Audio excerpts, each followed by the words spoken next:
The first trailer for Thor Ragnarok shows the big villain Hela, the Norse goddess of death who rules over the realms Hel and Niflheim, and here she's seen wearing her classic headgear from the comics. As we saw in the last Thor movie, Loki is ruling over Asgard, and now Hela has escaped under his watch. She uses this as her opportunity to bring about Ragnarok, which in Norse mythology is the death of the gods and the end of the world. She makes a shocking show of force by catching Mjolnir in her hand and effortlessly crushing it into pieces, something that has rarely happened in the comics and no one has come close to doing in the MCU. Side note, if you look behind Thor when he throws the hammer, the graffiti Skuck's life is a nod to another film by director Taika Waititi called The Hunt for the Wilder People.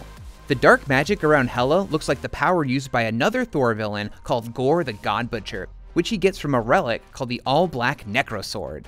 Gore made it his mission to kill all the gods using the sword, and it looks like Hela may be wielding that same sword in the trailer. The sword can also create shadowy minions, so given that this enemy has a design similar to Hela, maybe that's what Heimdall is fighting in the forest. But Hela won't be the only villainous god. This shot of a chained-up Thor is our first visit to Muspelheim, a fiery realm home to the evil god Surtur, who we know will make an appearance thanks to conceptual footage shown at last year's San Diego Comic-Con. After losing his hammer, Thor gets stranded and captured on the alien world of Sakaar, which is the setting of the fan-favorite comic Planet Hulk. Big elements from that comic are being adapted for this movie, like being stranded on another planet, being forced to fight in an arena, and Gladiator Hulk's battle armor. While on Sakaar, Thor gets his hair cut off, which is how he currently looks in the comics after becoming unworthy of holding his hammer. He's also finally wearing a winged helmet in battle, although of course a weird space version.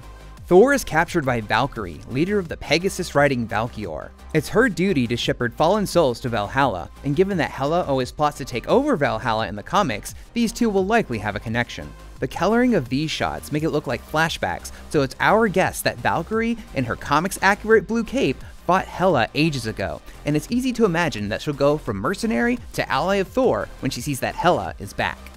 Thor is forced to fight for Jeff Goldblum's character called the Grandmaster, who in the comics is an elder of the universe just like the Collector, but instead of collecting, he's obsessed with games and runs this cosmic gladiator arena. You'll notice Loki is sitting on the couch with the Grandmaster, so we're thinking he's there to try and get Thor back in order to help defeat Hela, which this shot seems to support as Loki fights on Asgard with what looks like two Sakaran mercenaries at his side, but this is Loki, so you never know what he's up to. There's also a shot of Scourge the Executioner, a Thor villain who often teamed up with the Enchantress in the comics. His weapon of choice is a big axe, but he's no stranger to machine guns either.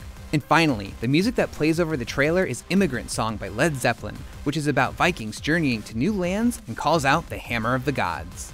That is everything we found in the first trailer for Thor Ragnarok. Let us know anything we missed in the comments, and for more on all Marvel movies, keep it locked on IGN.